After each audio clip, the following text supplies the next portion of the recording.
먼저 말씀을 전할 수 있는 기회를 주신 지춘경 목사님께 감사를 드립니다. 그리고 모든 영광을 하나님께 올려드립니다. 저는 경목실에 온 지 벌써 2달이 되어 갑니다. 저는 예수전도단이라는 선교단체에서 훈련을 받고 간사로 섬기면서 대학생들을 훈련시키는 간사로 12년 동안 그곳에 있었습니다. 다음 여정을 놓고 기도할 때에 하나님께서 너의 할 일은 여기가 끝났다라고 말씀하셔서 예수전도단 사역을 내려놓고 하나님께서 신대원의 문을 열어주셨습니다. 지금은 파트 사역으로 유초등부 전도사의 일도 함께 하고 있습니다. 신대원에서 공부를 하고 있는데 저희 반에 경찰한 분이 계셨습니다. 바로 정두영 강도사님이셨습니다. 뵐 때마다 너무 밝으시고 그 성품이 좋고 재밌는 분이었고 이런 분이 계시는구나 하는 사실에 놀랐습니다. 그리고 강도사님과 졸업과 동시에 다신 안 볼 거라고 생각했습니다. 4월에 강도사 고시가 끝나고 하나님 앞에 2가지를 기도했습니다. 하나님, 저의 지경을 넓혀주세요. 하나님, 제가 어떤 사역이든 사역을 제한하지 않고 열린 길로 가겠습니다. 그리고 지금 말고요. 지금은 좀 쉬고 싶어요. 이렇게 기도했습니다. 그리고 어느 날 5월 달에 정두영 강도사님께서 전화가 왔습니다. 3일 시간을 줄 테니까 기도하고 결정하라고 하시는 거였습니다. 서울경찰청에서 주 3일만 그냥 와서 간단히 일하면 된다. 같이 사역하자라고 말씀하셨습니다. 그런데 저는 지금 이 자리에 서 있습니다. 경찰청이라는 이야기를 듣고 너무 부담스러웠습니다. 저 말고 다른 사람을 소개해 줄 테니까 소개해 드리겠다고 했더니 강도사님은 아니라고, 네가 와야 된다고 하셨습니다. 그래서 기도하고 고민하면서 토요일 저녁에 초등부 설교를 준비하고 있는데 너무 부담스러워서 설교가 손에 잡히지 않았습니다. 그래서 이 결정을 빨리 떨쳐버리기 위해서 강도사님께 못 가겠다고 전화를 드렸더니 하루가 더 남았다, 더 기도해라 라고 하시는 것입니다. 그래서 강도사님께 이 전화를 금요일 날 받았는데 그 주 화요일에 제가 광화문에서 선교사님 한 분을 만나 뵐 일이 있었습니다. 그리고 그 선교사님과 하루 종일 광화문에서 놀려고 만났는데 곳곳을 살피면서 돌아다니는데 어느 카페에 앉아 있는데 각 나라의 국기를 단 차들이 엄청 지나다니고 경찰차가 엄청 지나다니고 외국인들이 지나다니는 걸 보면서 아니 도대체 이 땅이 무슨 땅이길래 분위기가 이렇지? 지도에 앱을 봤더니 뒤쪽에는 청와대가 있었고 많은 대사관들이 있었습니다. 저는 이 광화문 땅을 뉴스로만 보았지 이 지역이 이런 땅이라는 것을 그때 제대로 알았습니다. 저는 너무 궁금해서 그날 광화문을 엄청 돌아다녔습니다. 그리고 집에 가기 전에 광화문 광장에 앉아서 갑자기 기도를 했습니다. 하나님, 이곳이 국가적으로 정말 중요한 곳이군요. 하나님, 이 땅에 하나님의 공의와 정의가 실현되게 해주세요. 이 땅을 보호해 주세요. 처음으로 광화문 땅을 위해서 기도했습니다. 그리고 집에 돌아갈 때 딱 한마디 했어요. 하나님, 저 광화문 자주 오면 좋겠습니다. 그런데 서울경찰청이 광화문에 있다는 사실도 정두영 강도사님과 통화하고 처음 알았습니다. 주님이 먼저 저의 마음을 준비시켜 주신 것 같습니다. 제가 하나님 앞에 했던 기도가 있기에 저는 순종해서 이곳에 왔습니다. 경찰 선교 사역을 알아가면 알아갈수록 선교 회원분들과 교제하며 할수록 많은 도전을 받고 있습니다. 잠시 장황하게 이 마음을 여러분들에게 꼭 나누고 싶었습니다. 오늘 본문은 예수님의 어머니와 동생들이 예수님을 만나려고 찾아왔습니다. 그런데 예수님께서 많은 사람들에게 둘러싸여 있어서 가족들이 예수님께 쉽게 다가갈 수가 없었습니다. 어떤 사람이 예수님께 찾아와서 이렇게 전합니다.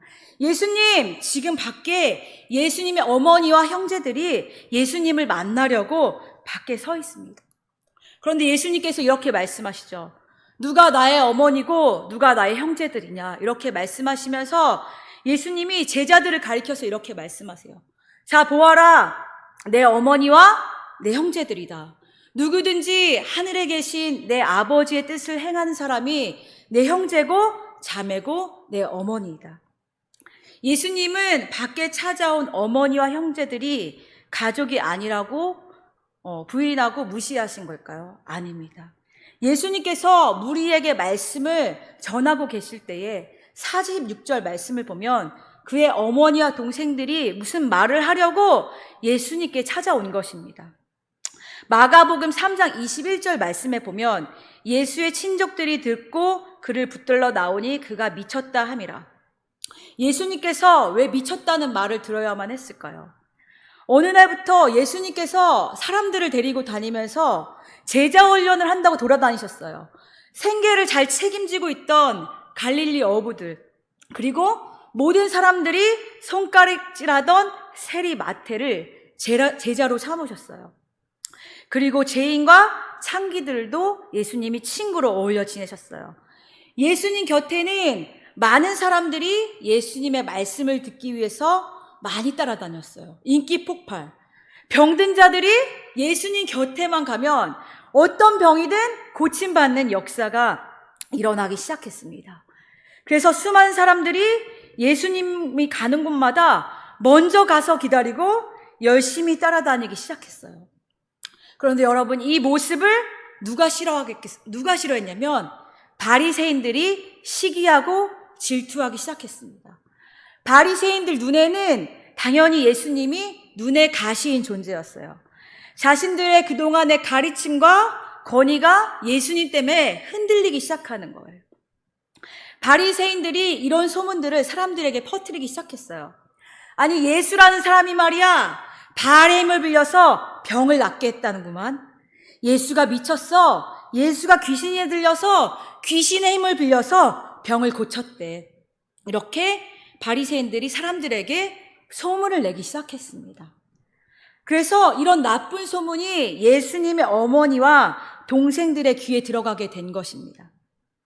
예수님의 가족들은 예수가 미쳤다라는 이 소문을 듣고 예수님이 하시는 일을 말리기 위해서 직접 예수님을 붙잡으러 찾아다니셨던 것입니다. 미친 사람의 특징은 한 가지 일에만 몰두하면서 다른 일을 소홀히 하는 경향이 있습니다. 본문에서 예수님의 아버지 요셉이 언급되지 않았던 것으로 보아 그는 이미 세상을 떠난 것 같습니다. 따라서 예수님은 장남으로서 가정을 부양해야만 했습니다. 그때까지만 해도 예수님을 믿지 않았던 동생들 눈에는 예수님의 행동이 정말로 미친 사람처럼 보였을 것입니다. 그러나 예수님은 자신이 누구인지 정확하게 알고 계셨고 하나님께서 맡기신 하나님 나라의 일들을 최선을 다해 감당하셨습니다. 그런데 어머니와 동생들은 예수님이 걱정돼서 찾아왔지만 예수님은 지금 하나님 나라의 새로운 가족관을 앞으로 성령 강림을 통해서 세워질 그리스도의 몸된 교회를 말씀하고 계십니다. 예수님께서는 하나님의 뜻을 행하는 자가 가족이다라고 말씀하고 계십니다. 이것은 하나님의 말씀을 듣고 순종하기 위해 움직이는 사람들이 바로 예수님의 가족이 되는 것입니다. 하나님 나라의 공동체는 혼인 관계로 이루어진 공동체는 아니지만 하나님의 말씀이 중심되어져서 세워진 가족 공동체를 이야기하고 있습니다.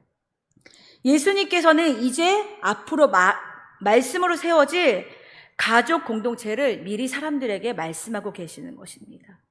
이 가족 공동체는 하나님의 말씀을 듣고 받아들인 사람들이기 때문에 서로 아끼고 사랑하고 슬픔 가운데 또 기쁨 가운데 그것을 함께 나누는 공동체입니다. 사도행전 2장 42절 말씀에 보면 그들이 사도의 가르침을 받아 서로 교제하고 떡을 떼며 오로지 기도에 힘쓰니라. 예수님이 십자가에서 고난당하시고 다시 부활하셔서 제자들에게 나타나셔서 하나님 나라 일들을 말씀하셨어요. 그러면서 예수님이 제자들에게 이런 명령을 하십니다.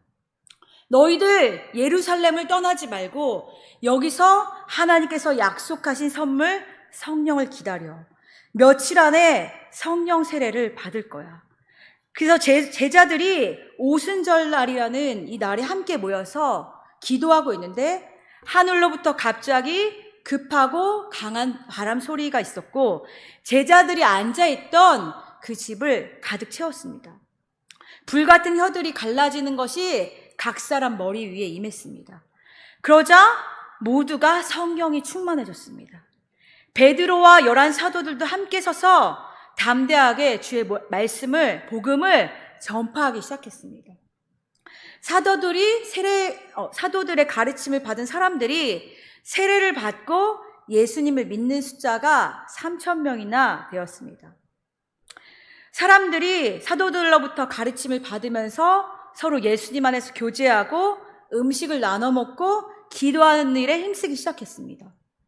그리고 더 놀라운 일은 믿는 사람들이 함께 모여서 모든 물건을 함께 사용했고 자신들의 재산과 소유를 팔아서 필요한 사람들에게 나눠주기 시작했습니다.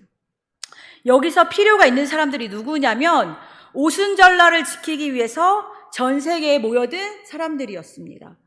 이 전 세계에서 온 사람들이 예루살렘에 머물러 있는 시간이 길어지니까 부족한 것들이 많았습니다. 그래서 예수님을 믿는 사람들이 이들의 필요까지 함께 돌봐주고 채워주었습니다. 그리고 날마다 한 마음으로 성전에 모이고 집집마다 기쁨과 순수한 마음으로 음식을 나눠 먹고 하나님을 찬양하고 구원받는 사람들이 날마다 많아졌습니다. 이것이 사람의 이름으로는 어려운 일이지만 성령님께서 임하시니까, 성령이 충만해지니까 가능한 일이 되었습니다. 바로 이 모습이 하나님의 뜻대로, 하나님의 말씀대로 살아가는 예수님의 말씀하시는 어머니의 모습이고 형제의 모습이고 가족의 모습입니다. 예수님은 하나님 나라의 가족에 대해서 새롭게 정의하셨는데, 하나님 나라의 가족 공동체의 특징은 피를 나누는 것이 아니라 하나님의 말씀을 듣고 공유하는 것입니다.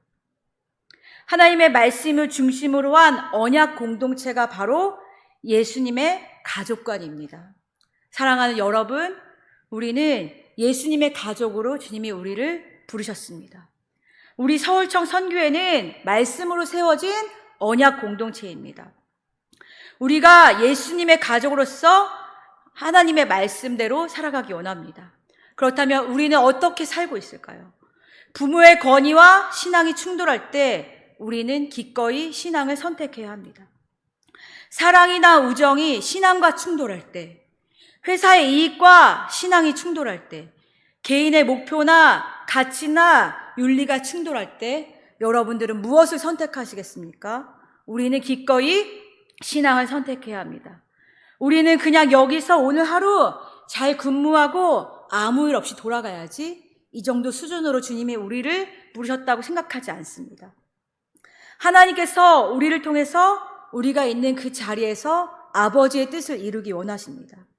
초대교회는 사도들의 가르침을 받고 거기서 끝난 것이 아니라 삶의 변화가 되면서 다른 사람들까지도 구원받는 일들이 많아졌습니다.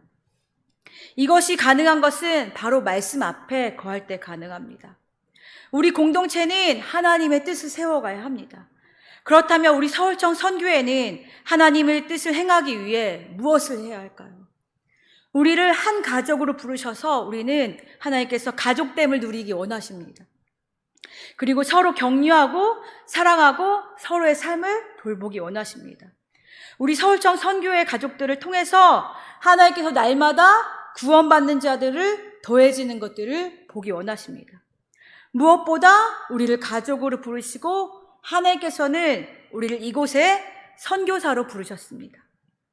하나님께서 이 자리 가운데에 치열하게 믿음으로 여러분이 살아내고 있다는 이 사실을 이미 잘 알고 계십니다. 여러분이 삶에 믿지 않는 사람들보다 이곳에서 더 치열한 것은 바로 여러분들이 선교사이기 때문입니다. 하나님의 소명을 받은 자들, 예수 그리스도의 생명을 소유한 자들이기 때문에 사단은 오늘도 우리가 그 소명 안에 거하지 못하도록, 선교사의 삶을 살아내지 못하도록 우리의 마음과 생각을 어그러뜨게 만듭니다. 우리가 함께 이 고백하기 원합니다. 하나님, 내가 이곳에 쉽지 않고 치열한 삶의 현장에서 다시 한번 하나님의 말씀을 붙들고 하나님의 뜻을 행하는 예수님의 가족으로 살아내고 싶습니다. 하나님, 내가 이곳에서 선교사로 살아내고 싶습니다. 이 결단을 하나님 앞에 드리기 원합니다. 그리고 우리가 이 고백을 괴로움으로 반응하는 것이 아니라 말씀대로 행하기를 즐거워하는 사람으로 우리가 이 자리에 서시기를 부탁드립니다. 우리는 예수님의 언약의 가족임을 기억하셨으면 좋겠습니다. 그래서 우리가 같이 함께 좀 통성으로 기도했으면 좋겠습니다. 하나님, 우리는 예수님의 가족입니다. 하나님, 우리를 언약의 공동체로 불러주셔서 감사합니다라고 이 고백 드렸으면 좋겠습니다. 제가 이 경찰청 교회에 와서 늘 이 자리에 앉을 때마다 저 앞에 있는 플랜카드를 봅니다. 우리의 핵심 가치인 저 세 가지를 봅니다. 하나님, 저 말씀이 이곳 가운데 이루어지기를 소망합니다. 하나님, 저 말씀, 하나님, 저것이 그냥 이벤트가 아니라 하나님께서 우리에게 주신 소명, 하나님, 우리가 가족됨으로 이 말씀이 이 교회 가운데에, 하나님, 우리의 삶의 현장 가운데에 성취되기 원합니다라고 우리가 다 같이 통성으로 함께 기도하고 지춘겸 목사님께서 헌금 기도와 축도로 예배를 마치겠습니다.